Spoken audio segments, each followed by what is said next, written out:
예, 안녕하십니까. 자, 265페이지 송득수 교수님 채권법 총론 265페이지 인적담보의 부담이 사회행위가 되는가. 일단 채무자가 보증채무나 연대채무를 부담한 행위는 소국재산을 증가시키는 행위로서 사회행위가 된다라는 거. 물적담보 부담하는 경우에 기본적으로 그 자기 채권자에 대해서 기존의 자기 채권자에 대해서 저당권 설정하는 게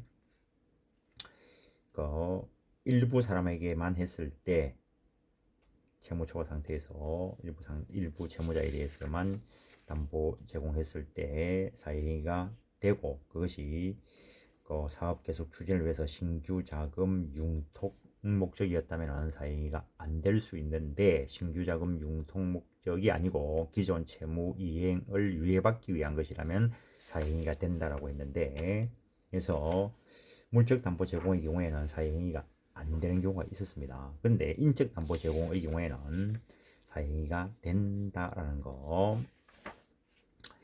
그때 266페이지 주 채무자의 일반적인 자력은 고려할 것이 아니다는 거. 그 다음에 부동산 매각과 관련되는 거. 채무자가 자기 부동산을 무상으로 양도하는 경우는 당연히 사회행위가 될 수 있겠죠. 그런데 유상으로 매도하는 경우도 사회행위가 될 것인가.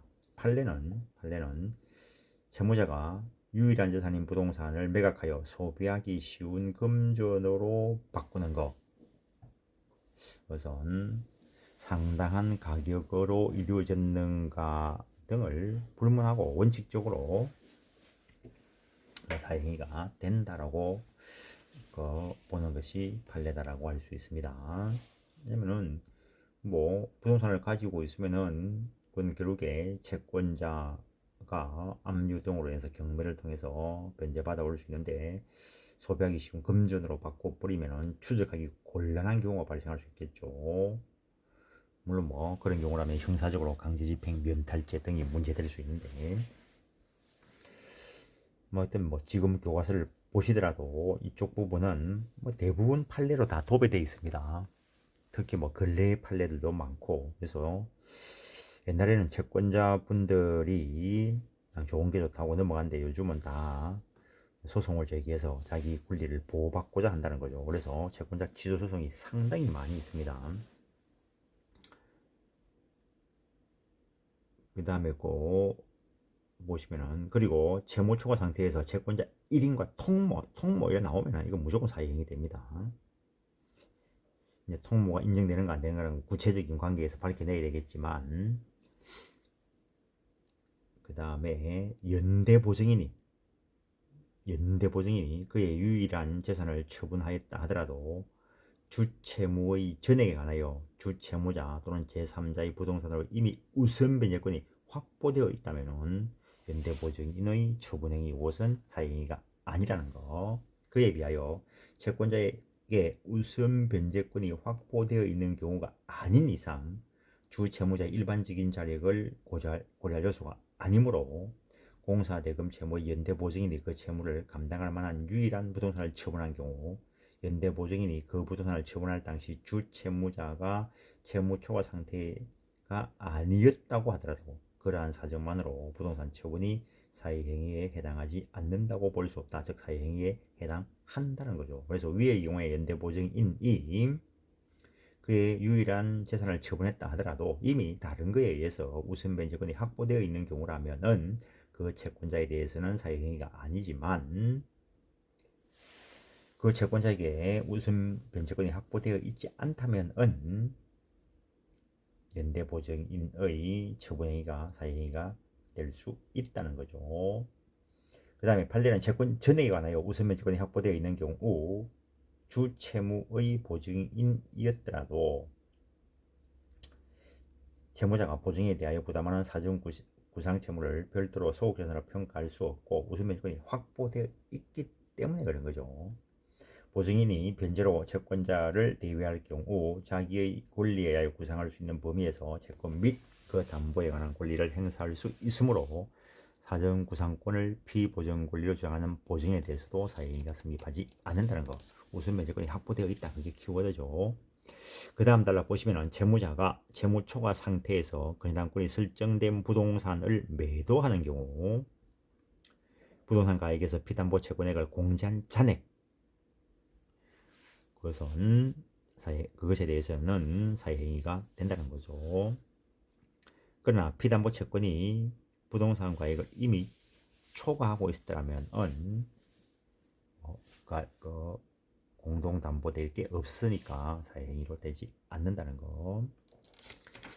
그 정도 하시고 268페이지를 보겠습니다. 268페이지. 채무자가 건의당권이 설정된 부동산을 처분하면서 매매대금으로 그 부동산에 대해서 다른 채권자의 우선하여 변제를 받을 수 있는 지위에 있는 건의당권의 피담보 채권 중 일부를 변제하고 건의당권을 말소시킨 경우라면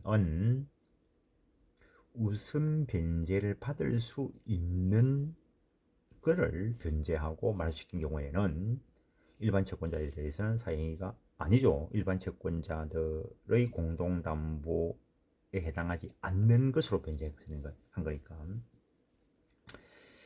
다음에 채무자가 그의 유일한 부동산을 명의신탁한 때 사행위로 취소할 수 있다라는 거. 이거는 실명법 제정되기 전에 무효인 명의신탁도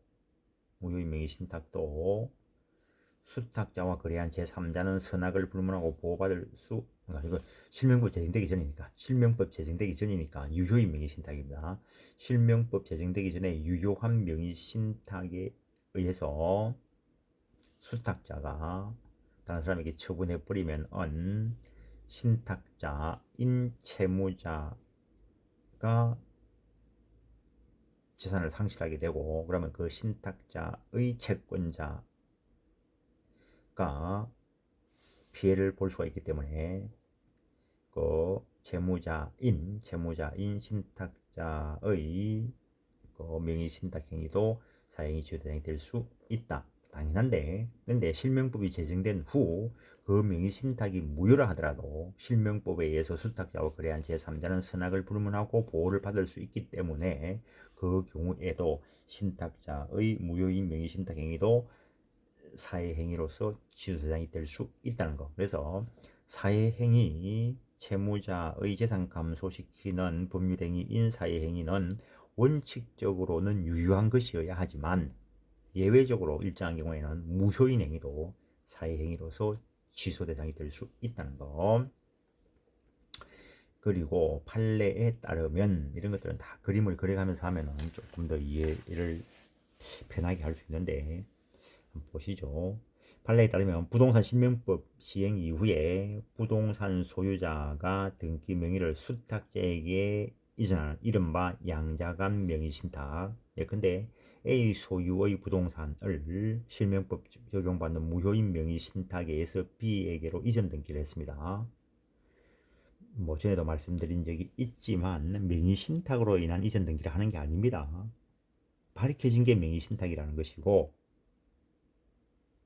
등기 신청할 때는 매매 등을 원인으로 한 소유권 이전 등기가 되어 있을 겁니다. 그래서 그게 명의신탁으로 밝혀진 경우에 그것이 무효일 것인데 그때 신탁자의 일반 채권자들의 공동담보에 제공되는 책임자산인 신탁부동산에 관하여 채무자인 신탁자가 신탁을 해놓으면 등기는 수탁자에게 가 있습니다. 이 경우에. 그런데 신탁자가 직접 자신 명의 또는 수탁자 명의로 제3자와 매매계약을 체결하고 신탁자가 나서가지고 자기 명의를 써서 하든지 다음에 수탁자 명의를 써서 하든지 제3자와 매매계약을 체결하고 신탁자가 실질적 당사자가 되어 법률행위를 하고 일어나여 신탁자의 소고재산인 적극재산을 초과하게 되거나 채무 초과 상태가 더 나빠지게 되고 신탁자도 그러한 사실을 인식하고 있었다면 이러한 신탁자의 법률행위는 신탁자의 일반 채권자를 행하는 사회행위로서 취소 대상이 될 수 있다라는 거. 그래서 신탁자가 수탁자에게 명의신탁하는 것도 사회행위로서 주요대상이 될 수 있는데, 신탁을 해놓고 등기가 수탁자에게 있는데 실질적으로 신탁자가 나서서 거래를 하고 등기는 수탁자에서 제3자에게 이전 등기를 했다 하더라도 이거는 신탁자의 사회행위가 될 수 있다는 것. 또한 이 경우 사회행위 취소 대상은 신탁자와 제3자 간의 한 그 법률행위가 취소 대상이 되고 원상회복은 원래대로 등기를 해야 될 거니까 제3자가 수탁자에게 말소 등기를 이행하는 방법으로 해야 될 것이란 것. 그 다음에 신탁자가 부부간 명의신탁 약정처럼 유효한 명의신탁도 그 사행위가 될 수 있다 했습니다. 근데 그 명의신탁을 해지함을 전제로 하여 해지하면은 등기는 지금 수탁자에게 있지만 자기들끼리는 신탁자에게 복귀된 것입니다. 그래서 신탁된 부동산을 신탁자가 제3자에게 직접 처분하면서 수탁자 및 제3자와의 합의 아래 중간 생략 등기를 하고, 즉 신탁자에게로 등기를 복귀시키고 제3자에게 이전 등기를 하는 것이 원칙인데, 신탁자에게 등기를 복귀하지 않고 수탁자 상태에서 바로 제3자에게 이전되는 속칭 중간생략 등기를 하고 곧바로 제3자 앞으로 소유권 이전 등기를 마쳐준 경우에 이로 인해서 신탁자의 책임재산인 수탁자에 대한 소유권 이전 등기 청구권이 소멸하게 되므로, 이로써 신탁자의 소득재산이 적극재산을 초과하게 되거나 채무 초과 상태가 더 나빠지게 되고, 신탁자도 그러한 사실을 인식하고 있었다면 이러한 신탁자의 법률행위는 신탁자의 일반 채권자들에 의해서 사회행위가 된다라는 거. 그 다음에 소위 계약 명의 신탁이 되려고 하면은 신탁자가 수탁자에게 부동산 매입 자금을 제공을 하고 수탁자가 나서서 제3자 어떤 사람 소유물로 되어 있는 걸 매매를 하는 겁니다. 그랬을 때 그 제3자가 명의신탁 사실을 알고 있었다면은 그 제3자와 수탁자의 거래 행위는 무효가 됩니다. 그래서 계약 명의신탁 약정의 명의수탁자가 채무 초과 상태에서 명의신탁자나 그가 지정하는 사람에게 신탁부동산을 양도하는 행위가 사회행위에 해당하는지는 그 수탁자가 신탁부동산 소유권을 취득하는가에 따라서 달라지게 되는데, 부동산에 관하여 실명법 본문이 적용되어 명의수탁자인 채무자 명의의 소유권 인정기가 무효인 경우, 즉 신탁자가 자금을 제공하고 수탁자가 나서서 부동산을 매입을 하는데, 그때 그 부동산 소유자였던 제3자 그 사람이 명의신탁 약정이 있다는 사실을 알고 있었다면 그 제3자와 명의수탁자의 거래는 무효가 되는데, 그러면 이 명의수탁자는 소유권을 취득한 바가 없습니다. 원래의 소유자 제3자가 그대로 소유권을 가지는 겁니다. 따라서 이때 수탁자인 채무자의 소유가 아니기 때문에 이를 채무자의 일반 채권자들의 공동담보로 되는 책임재산이라고 볼 수 없고, 따라서 채무자가 여기서는 수탁자인 채무자가 그 부동산에 관하여 또 다른 제3자와 매매계약을 체결하고 그 소유권 이전 등기를 했다 하더라도 원래 자기 책임재산을 감소시키는 것이 아니기 때문에 사회행위가 아니라는 것. 그런데 이번에는 똑같은 데에서 원래 소유자였던 제3자가 명의신탁 사실이 있다는 것을 모른다면 원래 소유자인 제3자와 수탁자의 거래 행위는 유효가 됩니다. 유효가 된다면 수탁자 앞으로 등기를 하면 수탁자가 소유권을 취득하게 됩니다. 그러나 명의신탁자와 명의수탁자가 이른바 계약명의신탁 약정을 맺고 명의수탁자가 계약 당사자가 되어 명의신탁 약정이 있다는 사실을 알지 못하는 또 다른 제3자 소유자와 사이에 부동산에 관하여 매매계약을 체결하고 그에 따라서 이전 등기를 했다면 수탁자가 이제는 소유권을 취득해버립니다. 이럴 경우에 수탁자가 이 재산을 처분하면 사회행위가 된다라는 것. 그런 이야기를 길게 쓰시고 계신 거고, 그 다음에 밑에서 7번째 줄. 그런데 계약 명의신탁에서 부동산 매도인이 선이 이어서 수탁자가 그 소유권을 취득한 경우에 이때 신탁자는 명의신탁자는 수탁자에 대해서 부당이득 반환 채권만을 가지고 있습니다. 따라서 그 부동산 명의수탁자 앞으로 등기된 그 부동산은 명의수탁자의 소유이기 때문에 신탁자의 일반 채권자들의 공동담보에 제공되는 책임재산이라고 볼 수 없다라는 거죠. 이 경우에는 명의신탁자가 소유권을 취득한 적이 없습니다. 따라서 신탁자가 위 부동산에 관하여 제3자와의 매매계약을 체결하는 등 신탁자가 실질적인 당사자가 되어 처분행위를 하고 그 소유권 이전 등기를 맞춰주었다 하더라도 신탁자의 책임재산이 감소되는 것은 아니라는 것. 따라서 이 경우에는 사행위가 될 수 없다라는 거. 270페이지 보시겠습니다. 판례는 특정한 채권의 공동연대보증인 중 1인이 다른 공동연대보증인에게 재산을 증여하여 특정 채권자가 취급할 수 있는 채무자의 총책임재산에는 변동이 없다 하더라도 재산을 증여한 연대보증인의 재산이 감소되어 그 특정한 채권자를 포함한 일반 채권자들의 공동담보 부족이 되거나 그것이 심화된 경우에는 사회행위가 된다라는 거. 그 다음에 채권 양도 행위 자체가 사회행위가 아닐 경우에는 그 양도 통지도 사회행위가 아니라는 거. 그 다음에 밑에 달라 관련한 채무자가 유일한 재산인 그 부동산에 관한 매매 예약에 따른 예약완결권 제척기간이 경과함에 임박하여 소멸할 예정인 상태에는 제척기간을 연장하기 위한 차원에서 새로 매매 예약을 하는 행위는 채무자가 부담하지 않아도 될 채무를 새롭게 부담하는 결과를 초래하기 때문에 채권자 취소대상인 사회행위가 될 수 있다라고 했다는 거. 소멸시효 완성된 그에 대해서 시효이익 포기하는 것과 거의 비슷하죠. 계속 판례를 소개하고 계시고 넘기시고 274페이지를 보겠습니다. 채무자의 악의. 이때 채무자의 악의, 채무자가 한 법률행위, 그 사회행위가 채권자를 해함을 알고 있어야 된다는 거. 이때 사회의사라고 하는 것은 적극적인 의욕이 아니라 그 채무 부족 상태를 일으킨다는 것에 대한 그 소극적인 인식으로 충분하다는 거. 책임재산이 부족하게 된다는 것에 대한 인식으로 충분하다는 것. 즉 특정한 채권자를 해한다는 것을 인식할 필요는 없고 일반적으로 채권자를 해한다는 것, 즉 공동담보에 부족이 생긴다는 것을 인식하는 정도면 여기서 말한 악의가 된다는 것.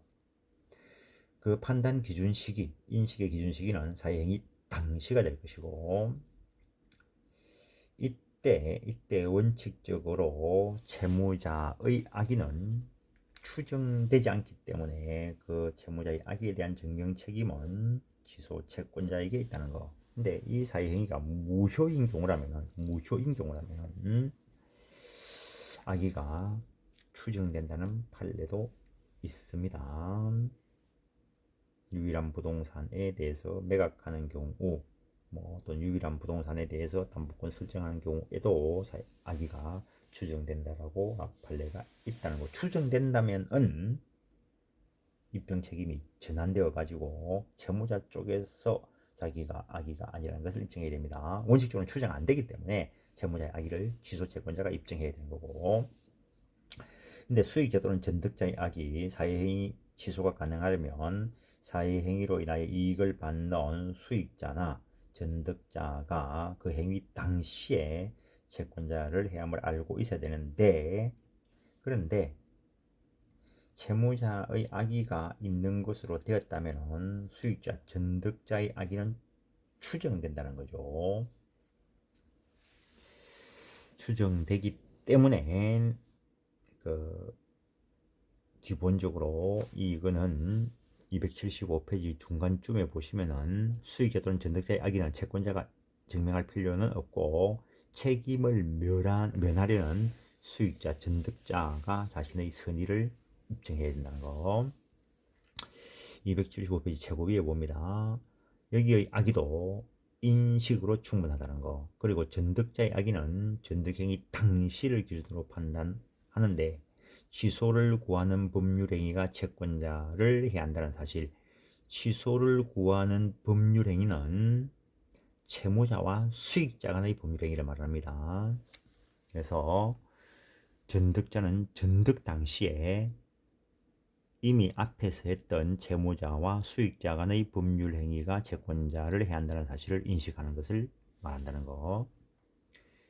그 정도 하시고 275페이지 사회행 인지가 문제되는 법률 행위가 대리인에 의해서 이루어졌다면 그 악의 여부는 대리인을 표준으로 결정한다는 거. 이건 대리법리 쪽에서 공부를 하셔야 되는 거고 276페이지 채권자의 이름으로 행사한다는 거. 채권자 지속권은 채권자가 자기 이름으로 행사한다는 거. 채권자 대위권은 채권자가 채무자의 권리를 대신 행사하는 것인데 그 채권자 취소권은 대신 행사하는 것이 아니고 채권자가 자신의 권리를 자신의 취소권을 채권자가 자기 이름으로 직접 행사하는 거죠. 재판상 행사해야 한다는 거.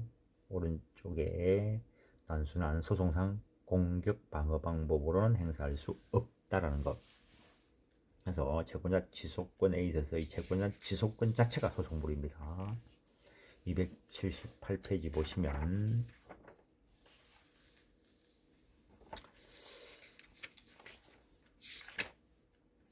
취소의 상대방 채권자 취소권 행사의 상대방, 즉 취소소송의 피고는 이익반환 청구의 상대방인 수익자 또는 전득자이지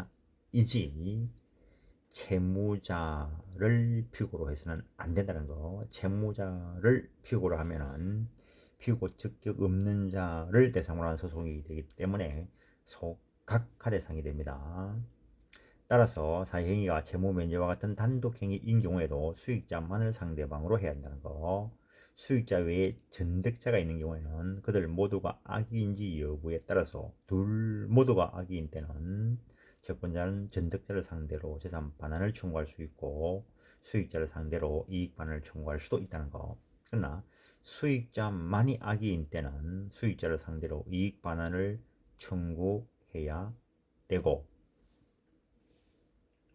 전득자에게 물건 내놔라 할 수는 없는 거죠. 전득자는 선의자로서 보호받을 거니까. 근데 전득자만이 악의인 경우에는 전득자를 상대로 재산 반환을 청구한다는 거. 판례 입장에서 그렇게 처리하고 있습니다. 행사의 범위는 이거는 다음 주 넘어가서 거기서부터 봐야 되겠습니다. 이번 주는 여기까지 하겠습니다. 예, 수고하셨습니다.